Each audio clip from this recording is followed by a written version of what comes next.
Talent. हाय हाय। तो finally दर्शकों बग्गी आ गई अपना टैलेंट दिखाने। अगर टैलेंट की बात करें तो दर्शकों देखो इसमें कोई दो राय नहीं है।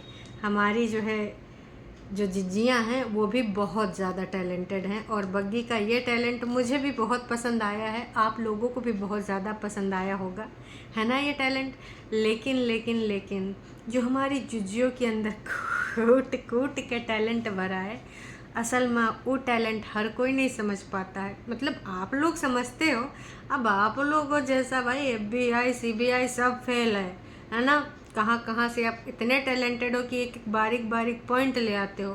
बात कर रहे हैं टरू वालों की, जिनकी आंखों पे न पड़ा है, कौन सा पर्दा पड़ा है, काला प्यार मोहब्बत वाला, है ना। चलो भाई जो समझ लो, पर पर्दा पड़ा है।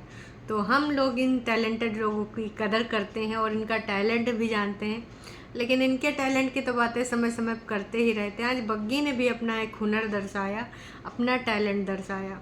भाई वो ड्राइंग करती है, वाकई में उसकी ड्राइंग अच्छी लगी। पेंसिल ड्राइंग बहुत सारे लोग करते हैं, मेरी एक फ्रेंड थी वो भी करा करती थी। तो बग्गी का ये टैलेंट है, लेकिन अभी वो कर पाएगी या नहीं कर पाएगी पता नहीं। वैसे बग्गी अपनी जो चीज़ें हैं, खाली टाइम कभी निकाला करो अपने लिए, बिल्कुल किया करो। बात यहाँ पर टैलेंट की हो रही थी और अपना काम धाम भी बग्गी कर रही थी, पूरी चीज़ें भी दिखा रही थी। बाकी काम करके ये भी बोल रही थी कि लोग ऐसे बोलते हैं, लोग वैसे बोलते हैं, फटाफट फटाफट मेरा जुमला है मुंह से निकल जाता। हमारे घर में फटाफट लोग ज़रूर बोलते हैं, मम्मी बोलती है अक्सर कि फटाफट ये काम कर लो, फटाफट ये। चलो ठीक है, कोई बात नहीं भाई, कुछ शब्द होते हैं जो जुबान पे रटे होते हैं, तो इसमें कोई वैसी वाली बात नहीं है। पर कई बार लोग सुनते हैं तो वो नोटिस जब करते हैं तब इरिटेशन होता है। अदरवाइज़ अगर आप नोटिस ना करो तो मायने भी कुछ नहीं होते हैं, फटाफट या चटाचट। वैसे चटाचट कहीं और होना चाहिए। भाई विगत दिनों से बग्गी का ब्यूटी की ना बहुत तारीफ़ा हो रही है, उधर तो खैर लेयर लगती हैं। और सुना है भाई फाउंडेशन लगाए लगाए लोग कहते हैं मेरी दमकती त्वचा का राज, मैं अच्छा खाती हूँ, अच्छा घूमती हूँ, वॉक पे जाती हूँ, यूँ करती हूँ, वो करती हूँ। लेकिन बाद में पता चलता है कि भाई अपने स्किन में एक परत जमाती हैं। कभी ऐसे करके ऐसे दिखावें तब तो हम माने, ऐसे करके कबो कुछ दिखाती नहीं है, बस अपना स्किन की कहानी गाने लगती हैं। खैर छोड़िए। तो सुंदरता की अगर बात हो और बग्गी की बात ना हो तो हो नहीं सकता। जनता ने बग्गे को और उसके घर वालों को भाई बहुत अच्छे से सुझाव दिया है कि देखो, तुम्हारे घर में जो तुम्हारी ये बेटी लेके आए हो या फिर जो भी लेके आए हो, बच्चा लेके आए हो, उसकी ना बहुत ज़्यादा केयर नहीं हो रही, कदर नहीं हो रही। जब से बग्गी इधर आई है उसका, ठीक है एक पिंपल है, दाना दिख रहा है, पर उसकी स्किन अब वाकई में रंगत बदल गई। वहाँ पर इतने दाग धब्बे हो जाते हैं, उड़ा उड़ा रंग रहता है, मुंह लटका रहता है, डिप्रेशन में। यहाँ पे जो एक ग्लोइंग स्किन है और फेस पे खासकर जो सुकून है बग्गी के, वो महत्वपूर्ण है और वो मैटर भी करता है। तो मैं यही कहना चाहूँगी कि भाई साहब बग्गी बहुत ही प्यारी लग रही थी और लोगों ने भी इस चीज़ को नोटिस कर लिया है। और जब नोटिस करा है तो उसके बाद भाई कुछ चीज़ हमको बतानी है आपको। भाई एक कमेंट है ना जो कि पढ़ना ज़रूरी है और ये कुनबा वासियों के लिए भी बेहद ज़रूरी है जाने वो। अपने घर आकर ये ठीक लग रही है, ससुराल में इसका चेहरा अजीब सा हो गया था वहाँ के टॉक्सिक माहौल के कारण। छटकन्नी जिज्जी तो आजकल भाई धार्मिक बन रही हैं और गाना लगाती हैं, श्रीमन नारायण बोलती हैं, लेकिन मन में क्या है वो तो आप लोग जानते हो हैं। आजकल तो वीडियो कॉल भी हो रहा है। अरे पटना से हिमाचल हैं, बीच में मम्मी जी भी ऐड होती हैं, नहीं तो छुटकनिया के बगल में होती हैं। तो जी अब लोगों ने ये जो कहा है भाई मैं क्या ही कहूँ। देखिए बात तो सही है और इसमें ना क्या बोलते हैं कि वजन भी है, क्योंकि जब हम लोग देखते हैं विगत दिनों में बग्गी का हाल बेहाल हो गया था। अक्सर बीमारियों से पीड़ित रहती है, कुछ ना कुछ, कभी बग्गे के कारण तो कभी दूसरे कारण, है ना। और अक्सर जो ये मानसिक बीमारियां हैं, और मानसिक बीमारी देने वाली वन ओनली इंडिपेंडेंट जिज्जी। बाकी क्रेडिट पीछे से और भी है, पटना से भी है, लेकिन वहाँ पर पर्टिकुलर प्लेस पे कौन उपस्थित है, इंडिपेंडेंट जिज्जी। तो इंडिपेंडेंट जिज्जी अक्सर ये सारी चीज़ें करती रहती हैं जिसके कारण ऐसा होता है। अगर हम सौ की सीधी बात करें, नक्को बकवास करें, तो विगत दिनों में बग्गी ने बहुत कुछ बर्दाश्त किया है, इनकी वजह से। जिस दिन वो सच बोल दे, सही बता रही हूँ दर्शकों, जिस दिन वो अपनी खुली किताब यहाँ पे रख दे कि विगत 1 साल में, जैसे जिज्जी ने लाइव करा था तो बताया था कि किसने कितना टॉर्चर किया, बहन का योगदान, मम्मी जी का योगदान, कागजी रिश्तों की कहानी जब बताई थी कि मैं अगर अपना 1% 10% बताई हूँ, अगर मैं 100% बता दूँगी तो आप रो जाओगे और मेरे साथ ऐसा हो जाता है, मेरे साथ वैसा हो जाता है। एक लड़की से अक्सर ये कंपेयर किया करती हैं जो इस दुनिया में नहीं है कि मेरे साथ भी ऐसा होने वाला था अत्याचार। अगर बग्गी बता दे कि किस तरीके से उसको टॉन्ट मारे जाते हैं, किस प्रकार से उसके साथ बर्ताव किया जा रहा है, क्योंकि विगत दिनों में जिज्जी ने कई बार बड़बोलेपन में कुछ चीज़ें आए बोली हैं। अभी कल परसों में भी बोला था कि लोगों को मेरा फूला मुंह दिखता है लेकिन बाकियों के भी फूले रहते हैं, वो पे कभी जिक्र नहीं होता है। तो यहाँ पर जिज्जी ने इनडायरेक्टली बता दिया था कि हाँ मेरा सूजा रहता है, लेकिन बाकियों का भी तो देखो जिनका सूजा रहता है। यहाँ बात हुई थी, आपको पता है, बग्गी के लेकर, लेकिन बग्गी को आप टारगेट करती हैं, और अगर बग्गी का मुंह सूजा है तो भाई उसके लिए आप जिम्मेदार हैं, काहे सूजा है, लेकिन वो चीज़ आप कतई ना सोचेंगी, ना ही समझेंगी।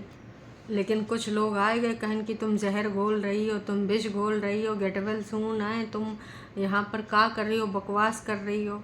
कुछ कड़वी बातें कुछ लोगों को कड़वी लग जाती हैं। वैसे ये फेक आईडीज़ किसी और की भी हो सकती हैं, जो रियल आईडी से तो कुछ बोल नहीं सकती, तो फेक आईडी से आए के यहाँ पर मुँह चलाए जाएंगी। ज़्यादा भौंकना आता है, अरे दैया, वकालत ज्वाइन कर लो। इनका कहना तुम ज़्यादा भौंकती हो तो वकालत ज्वाइन कर लो। तो मैं तो यही कहना चाहूँगी कि एक काम करो ना, हमारी जिज्जी का केस तुम ले लो, कहा कि तुम डिफेंड बहुत अच्छे से करती हो, जो भी हैं ये टरू वाली। देखिए उनका मन है, जिस तरीके से आप अपना पॉइंट ऑफ व्यू ऐसे गंदे शब्दों में लिख रही हैं, तो उसका मन है यार, वो अपना पॉइंट रख सकती है, क्यों नहीं रख सकती है।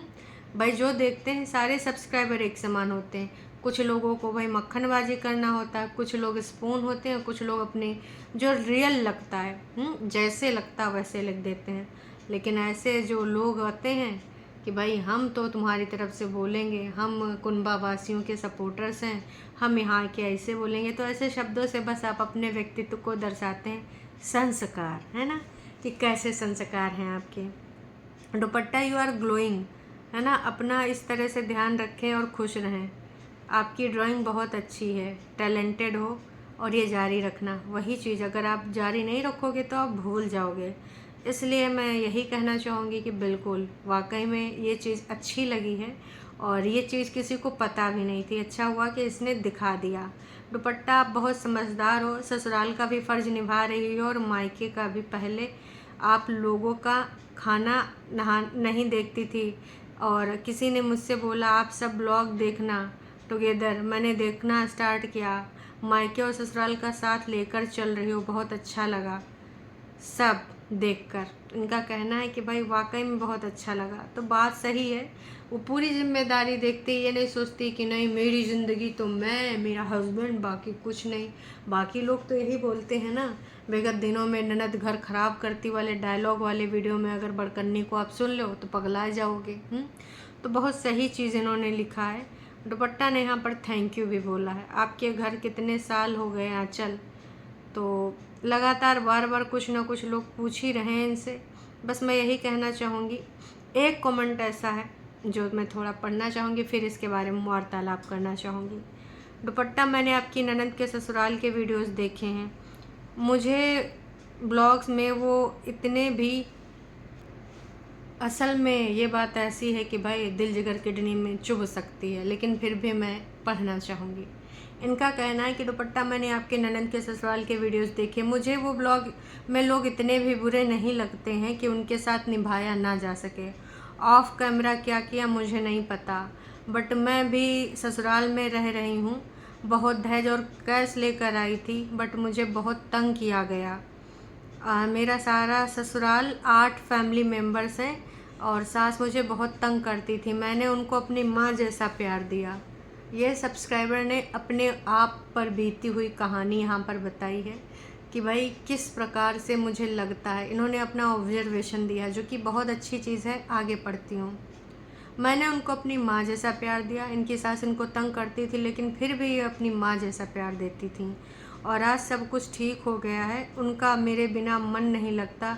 मैं एडजस्ट करने में थोड़ा टाइम लगा। पहले हमें एफ़र्ट डालना पड़ता है।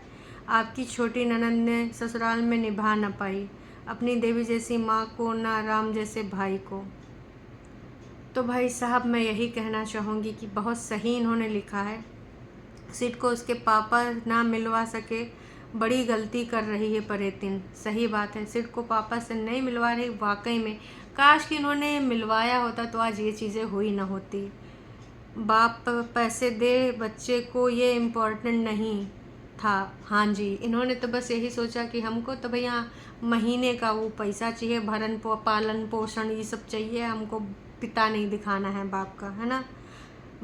और बाप का साया काफ़ी अच्छा होता है बच्चे के लिए। सिड की नानी खुद जॉब करती हैं। सिड को आराम से पाल सकती थी, खिला पिला सकती थी। अरे नानी छोड़ो जी, मम्मी उसकी खुद 70-80 हज़ार रुपया गिरही हालत में कमाते हैं, और जब कंट्रोवर्सी होती तो लाखों के ऊपर जाते हैं। तो ऐसा कुछ था ही नहीं। दुपट्टा आपसे रिक्वेस्ट है, सिड को मिलवाया करो अंकुश से। ये मत कहना कि कोर्ट ने ऑर्डर किया है, क्योंकि ये हजम होने वाली बात नहीं है। माँ चाहे तो बच्चे को बाप से मिलवा सकती है। अगर सिड मिलता रहता अंकुश से तो आज इतनी दूरियां नहीं आती।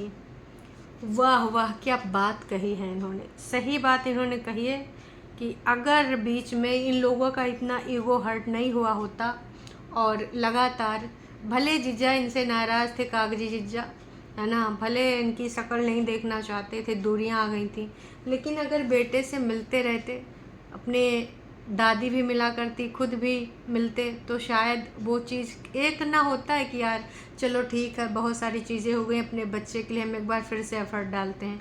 लेकिन मैडम का जो ये खड़ूस बना है, मैडम की जो हरकतें हैं, वो ले डूबा। हमेशा से वो इतना वो नहीं अपने डिसीजन पे ये था कि ना जी अब तो मैं इस डिसीजन पे फिक्स हो गया हूँ, अब कुछ नहीं हो सकता, मैं इसकी शक्ल नहीं देखना चाहता हूँ, मैं नहीं ले जाना चाहता हूँ। हमेशा से ऐसा कुछ नहीं था। लेकिन वही है कि मरता का न करता। इन्होंने जो ये चीज़ें करी, ये बेहद गलत हो गई, बहुत ही ज़्यादा।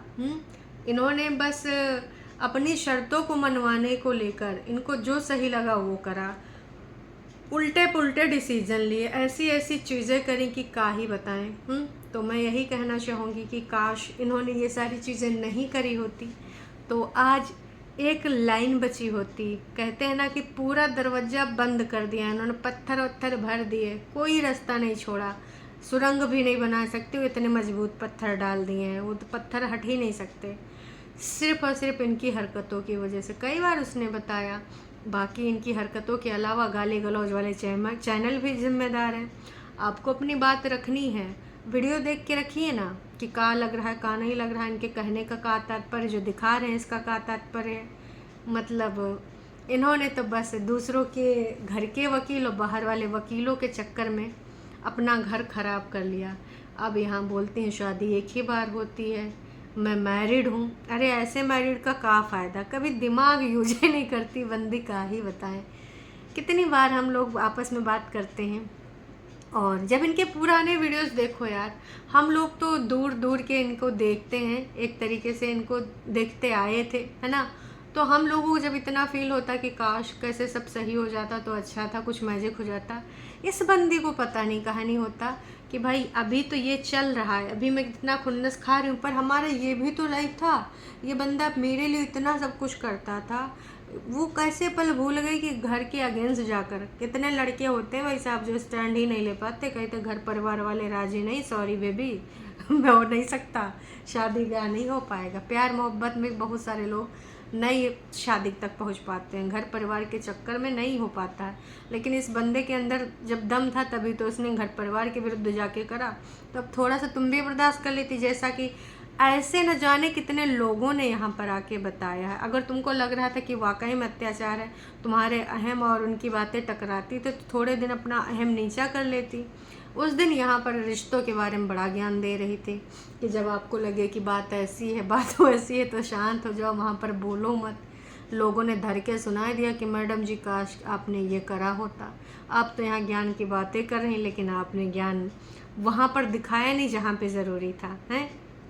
और दर्शकों एक चीज़ और मैं कहना चाहूँगी जाते जाते कि भाई उधर हमारी बड़कन्नी जिज्जी को कमेंट आया है, कह रहे हैं कि अब ये जो नौटंकी तुम ड्रामा दिखा रही हो, फालतू से मोस्ट अवेटेड ब्लॉग बना रही हो, यू वाला मोस्ट अवेटेड ब्लॉग है ही नहीं, जनता जानना चाह रही है मोस्ट अवेटेड ब्लॉग, तुम्हारे 1 लाख के ऊपर व्यूज़ जाएंगे जिज्जी, बड़कन्नी जिज्जी। 10 जून प्लेस बिलासपुर कोर्ट परिसर में क्या हुआ था नोना जिज्जा और कागजी जिज्जा के बीच में। जिज्जी मोस्ट अवेटेड ब्लॉग बताएंगी ना क्या हुआ था। भाई जनता जनार्दन पूछ रही, बता दीजिए। अब कमेंट डिलीट करने से कोई फ़ायदा नहीं है। अगर बता देंगी तो भाई आपके व्यूज़ ही व्यूज़ होंगे। तो भाई जिस तरीके से आप ये दुनिया भर की कहानी चला रही हैं ऐसे वैसे टाइटल डाल के, उससे कतई कुछ काम नहीं होने वाला। जो लोग वाकई में जानना चाहते हो वो तुम बताती नहीं हो, जो नहीं जानना चाहते हैं वो इतने दिन से पकाती हो। पक गए हैं भाई, कोई नहीं देखना चाहता। तो 100 की सीधी बात, नक्को बकवास। काश की एक जगह और एक लाइन और कुछ छोड़ा होता, और अब तो कुछ हो नहीं सकता। बस यही है कि 2 अगस्त को क्या होने वाला है। 2 अगस्त की इनकी जो हियरिंग हो जाएगी उसमें काफ़ी कुछ चीज़ें क्लियर हो जाएंगी कि भाई किस रास्ते नहीं, क्योंकि उन्होंने तो डिसाइड कर लिया कि उनको किस रास्ते जाना है। अब बस हमारी जिज्जी का बच्चा है, जिज्जी भी डिसाइड अब करना का है। भाई डिसएग्री होगी तो फिर से तुम्हें केस पेश करने हैं। अब जिज्जी तो शर्तों के अलावा झुकना ही नहीं चाहती भाई साहब, और उधर भी अब क्यों झुकना। अब ज़बरदस्ती तो कोर्ट भी आपको किसी के गले नहीं बांध सकता। अगर आप डिसएग्री हैं तो जज साहब भी आपको मजबूर नहीं कर सकते कि ना जी ना, तुझे जाना ही पड़ेगा, बिल्कुल नहीं। तो अब देखो क्या होता है क्या नहीं होता है, ये तो वक्त ही बताएगा। फ़िलहाल ये क्लियर है। और ये वाला बढ़िया था कि भाई जो मोस्ट अवेटेड है वो 10 जून वाला है, ना कि फालतू का बकवास।